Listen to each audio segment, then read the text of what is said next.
Anand, for that. It's not very often that we get two people on stage who, between them, really reach out to a lot of different people, right? So, in terms of sheer scale of what MessageBird as well as WhatsApp for Business does, uh, I think they get to see behavior uh, across a very wide diversity of population, right? Because everybody uses WhatsApp. I'm sure. I mean, how many people in this room don't use WhatsApp? Right? I don't think there's going to be any hand which goes up, right? So it is going to be something which is very relevant to all of us. And hence, my first question is going to be, let's start with you, Vinay. Just the scale of operations. Just I always like hearing that, right? So just tell me how many customers and how many clients do you reach out to, and what is the scale and scope of your operations? Thanks. We manage 30,000 plus customers now in 55 countries, and I think combined doing 30 plus trillion threads of communications between a customer and a business. Yeah, so that's 30 trillion. Did I hear that right? 30 trillion plus threads of Wow. comms. Yeah, okay. So now over to you, Arzan. I'm sure WhatsApp for Business is relatively new, right? I think you've been there for what, 3 years now in India? In India, the team is less than a year old. Less than a year. Oh, it's okay. So then what is the scale in that period? So for India specifically, if you look at number of conversations, so if you define a conversation as unlimited number of messages between a business and a consumer, we are touching 2 billion a month. And this is only on the WhatsApp API. If you take the consumer app or the small business app, that is another animal altogether. But this is pure WhatsApp for business. Great. So we heard about trillions and billions, right? So that's the number of conversations that they're able to track. So given this kind of presence, what is the art of the possible, right? What's the proposition that you can take to businesses and to consumers, and what are all the different things that you can do as MessageBird? Awesome. I think the previous session actually set the context a lot more easier for us. The customer is everywhere. He's digital. The experiences are broken and fragmented, and that's where the whole debate between D2C and marketplaces. But I think what you can do today with a provider like us is actually have asynchronized conversations across these channels. So customer goes onto your website, starts to look at a product, needs to go pick up his kid. He can move to WhatsApp, start the conversation. He's on WhatsApp, he can complete the converse. So it's moved from just pure communication on a channel like WhatsApp to full conversations, commerce, customer support, and leading to satisfaction. So you can actually build hundreds of journeys. A leading e-commerce player has 700 journeys across channels, and that's the depth of what you can do on these channels. Yeah, so similarly, Arzan, how is WhatsApp for Business taking off? I mean, what is the value that clients are seeing in reaching out to consumers, and how is it that they're using you to grow and scale their business? Right. So if you look at the way consumers want to talk to businesses today, a majority of them want to reach out to a business at a time, at a place which is convenient to them. Not when a business chooses to reach out to them, either through a telecaller or through an email, which will most likely go into spam. So that is one demographic which has evolved over the past few years.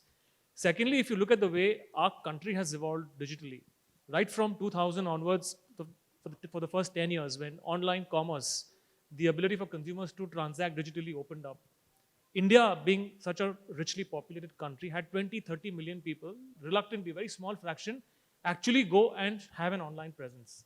Then with the outset of Android and iOS, which kind of blossomed after 2008, for the next decade, every brand, every consumer started building an app, thinking they'll be able to reach out to mass audiences because it's a mobile-first world. Even with that, the biggest of brands, even if I take a country like India, the biggest of brands like a Flipkart or an Amazon, haven't been able to go beyond the first 150 million active digital users. That means people who've ever made one digital transaction in a month. Now, India as a country with 700 million internet users and a 90% WhatsApp penetration still has over 600 million users who are connected on WhatsApp. So how do the largest of brands go from 150 million to 600 million, where you have a customer who's got the propensity to pay, he is digitally online, but his presence is highest on WhatsApp and not on an app or a website. So brands are getting more and more cognizant of this and realizing that because consumers' digital presence is highest on a channel like WhatsApp, they are crafting very smart journeys. And they are crafting these journeys across all stages of the customer life cycle, whether it's pre-purchase, whether it's doing a transaction. I don't know if you saw the announcement of JioMart yesterday. That is like pure conversational commerce in your hands, to doing customer service or customer service automation and support. So that is the value prop, and it's just skyrocketed in the last 2 years. Got it. So in terms of ROI for some of these clients, right? What is it that you compete with, and where would your proposition be a lot more attractive?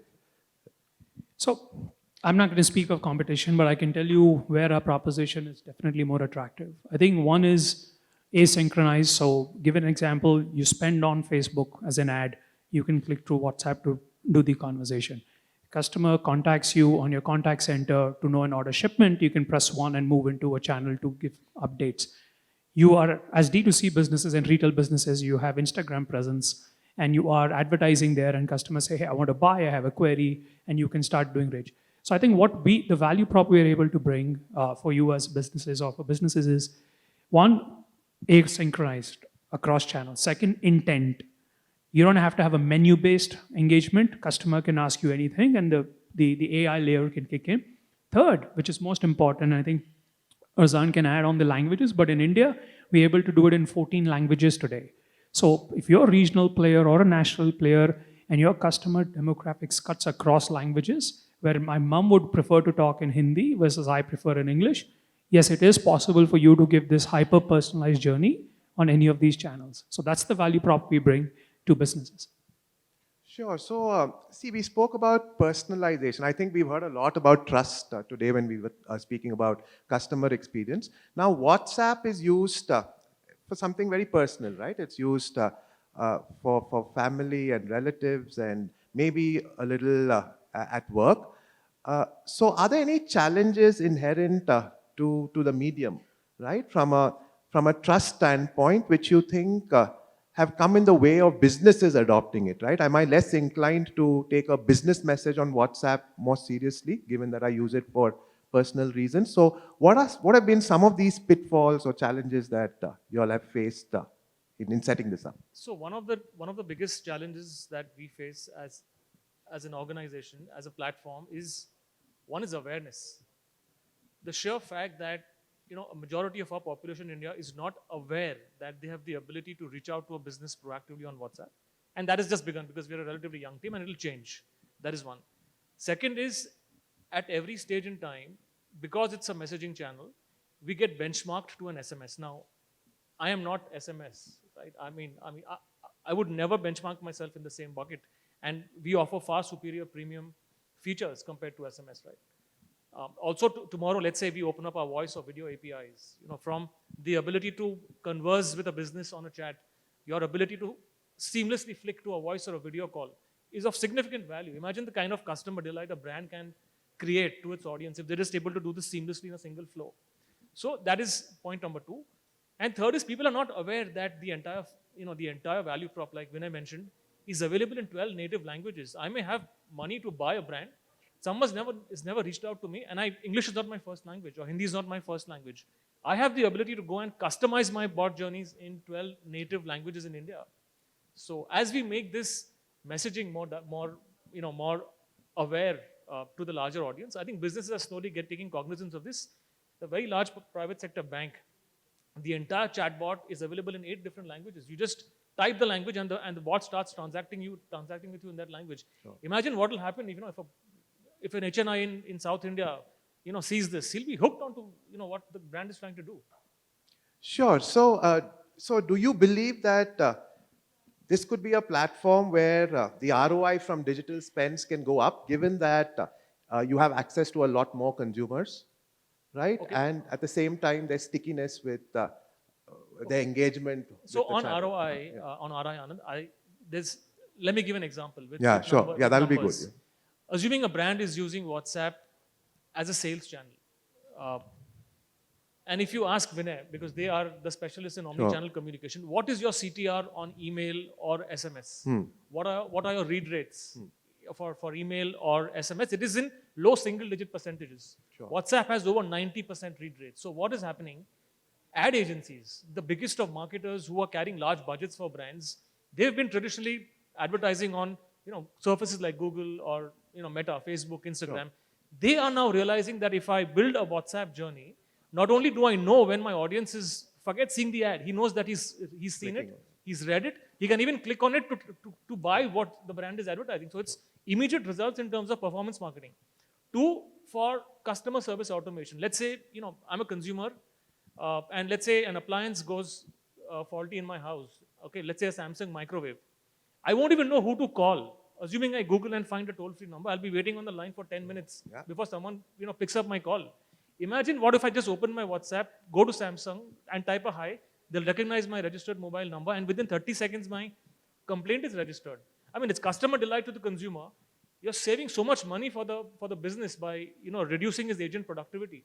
So, and every customer that I have spoken to, including the largest of banks, cannot defy this theory, and it is a fact. The average cost per call that a contact center agent that you're spending on them is in the range of approximately 8 to 10 rupees. Sure. You can solve this in less than a fraction of a rupee and at a fraction of the time. So the math clearly works out. Got it. So it's interesting. I just want to add, something to the ROI. A few interesting stats. Sure. Something I shared in the morning. I have close to 7,100 SMSs. Email is less than 1% ROI, and most marketers know that. Now you imagine, we're just talking new customer marketing on a channel which has greater than 90%. One of our customers actually has a 97% read rate, and his ROI from a marketing-led every dollar increased 125% because the customer read, and you could do CTA. You could actually engage the customer rather than a one-way comms. The other thing I want to add on the ROI, a big challenge for retail and e-commerce is abandoned cart.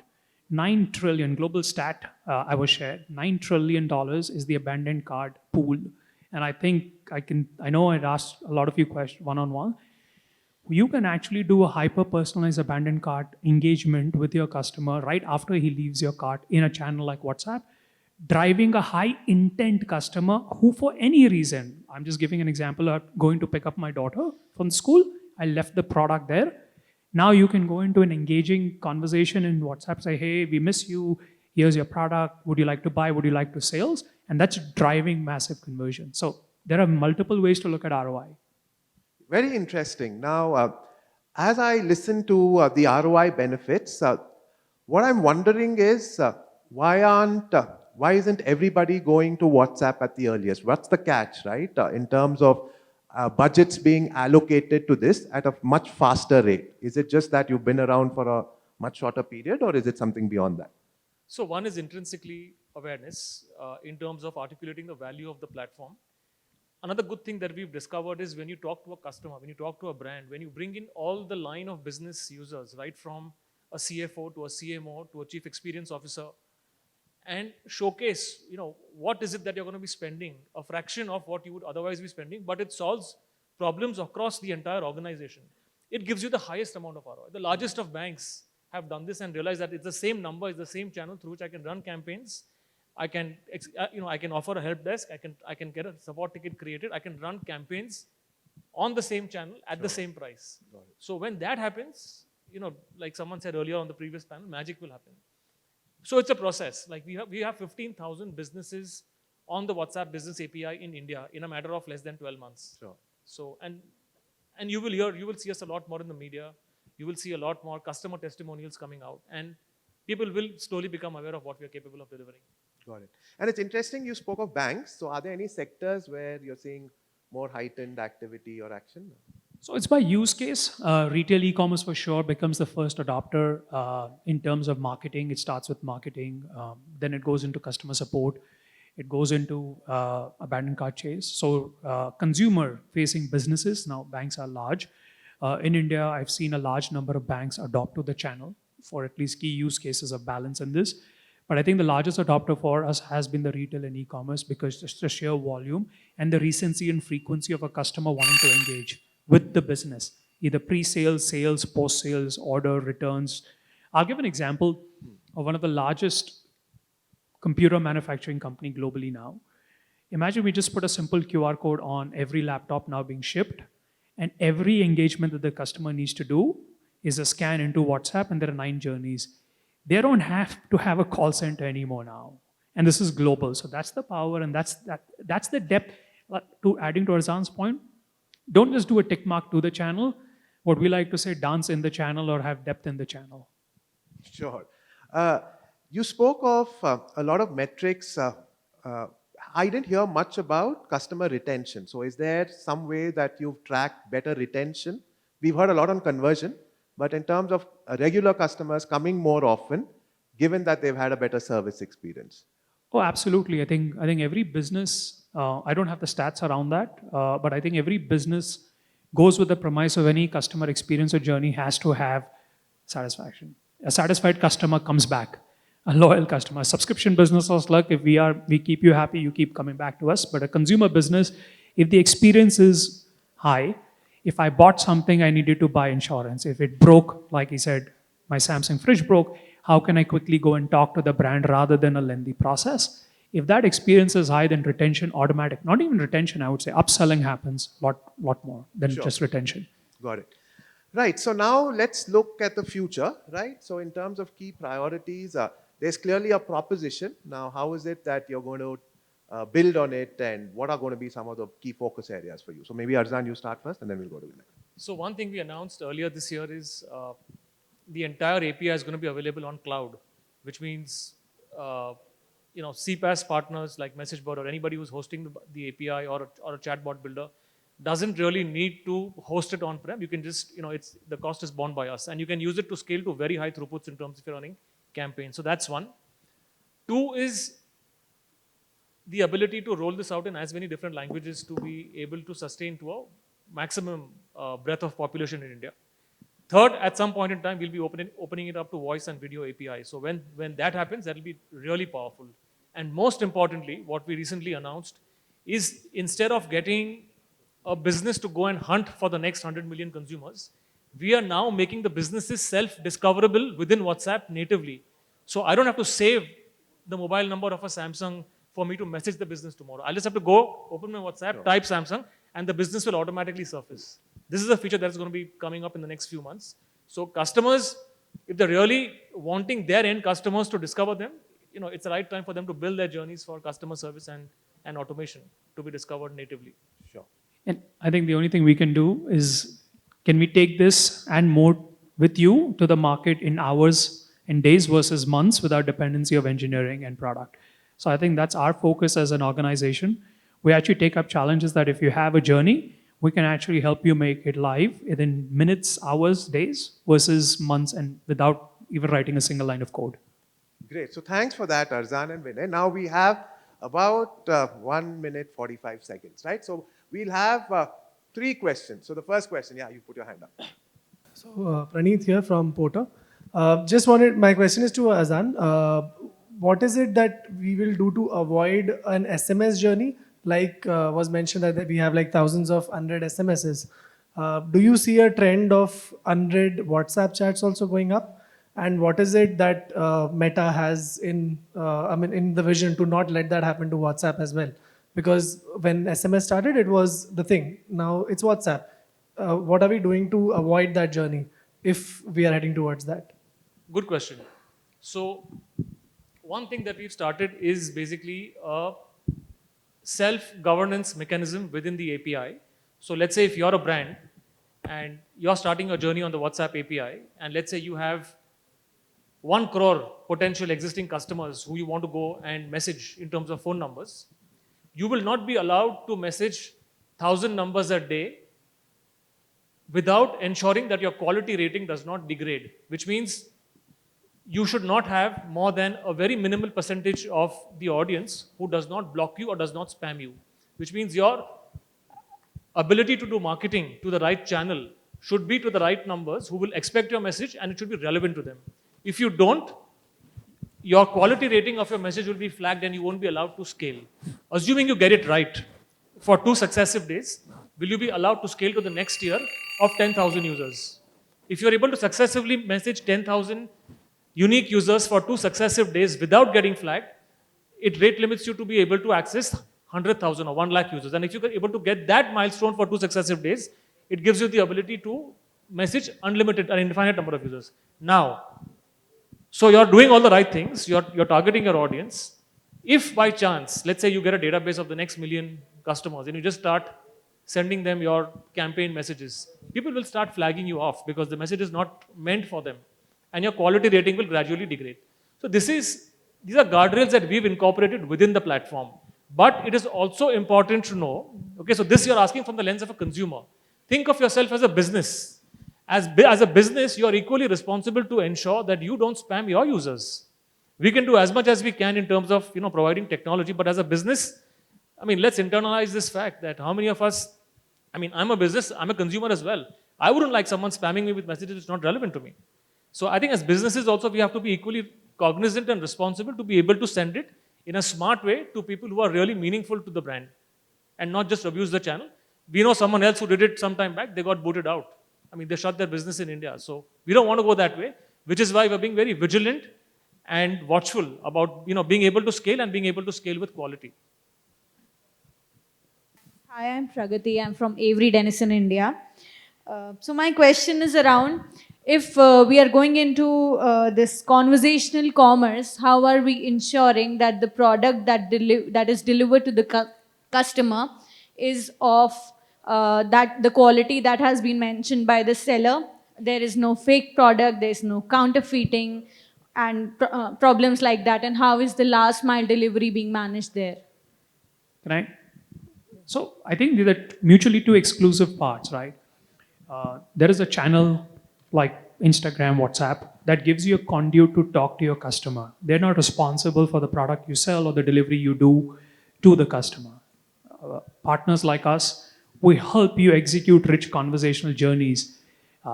The execution of the physical delivery of the product is actually on the onus of the business or the brand. So as a business owner, I'm assuming that you have good intent to market a good product to your customer, and when he buys, you will follow through with that intent and deliver the product he bought. So we're here to enable the customer to talk to you asynchronized, buy from you asynchronized. However, the actual fulfillment is the responsibility of the business or the brand that is selling the product, which is a digital comms, simple word communication channel. I'll take the first part, which is verifying authenticity of the business. So let's say you as a brand are starting a journey on a channel like WhatsApp. You go through a process that is known as business verification. Only if you pass the business verification, which is basically identifying your authenticity of a business. So there will be checks and balances in terms of the mobile number that you submit for verification, your presence online, digitally, n number of checks and balances like a third-party audit, just to ensure that you are a verified business, and then your business will get a green tick, which would increase consumer trust to be able to message you as a business. So that is what we can do as a technology platform, and otherwise, as Vinay said, it's up to the brand, who's the delivery partner, or who's the warehousing partner, who's the payment partner, to give the overall holistic experience on top of the API. Thank you. I do wanted to follow up on that a little. May I? Okay. Yeah, sure. And then I wanted to give the gentleman a chance before we wrap up. Sure. Just a second. So, but in any case, for example, a person buys a particular product on Amazon or Flipkart. If the product is fake or if the product is not good, the image of Amazon or Flipkart is also at risk there, because at the end, people are buying from Flipkart and the brand is, to them, the brand is something different. So that kind of a risk might come when we go on to buy from WhatsApp. How would it be different if you buy the same product from a website or an app? I mean, again, exactly what I am saying, that if the quality is not maintained, I mean, if the quality check is not done by Flipkart or Amazon, they are also at risk. So if it is not done by WhatsApp, maybe they might also be at risk. Can I address that? I think it's two different models. There's a 1P model and a 3P model. In a 1P model, the marketplace is he is still not responsible for the quality, but he helps you in the fulfillment of the execution. In a 3P model, you as a business are fully. I think you're mixing the two. And a channel is made, if somebody calls you to order, you can't hold a telecom operator accountable for a fake delivery of product. in a very simple sense. Now, if you you market an SMS to a customer and he orders with that link, you can't hold an operator accountable. So you have channels are conduits for for your customer to talk to you. Channels are not responsible for what you eventually land up shipping or you may not land up shipping.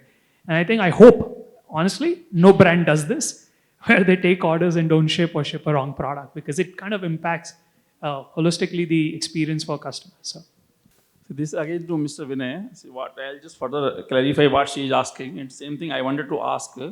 Suppose we are ordering any product from Flipkart, Amazon, and product is fake or not of a good quality. So Amazon and Flipkart or any other these partners are equally responsible.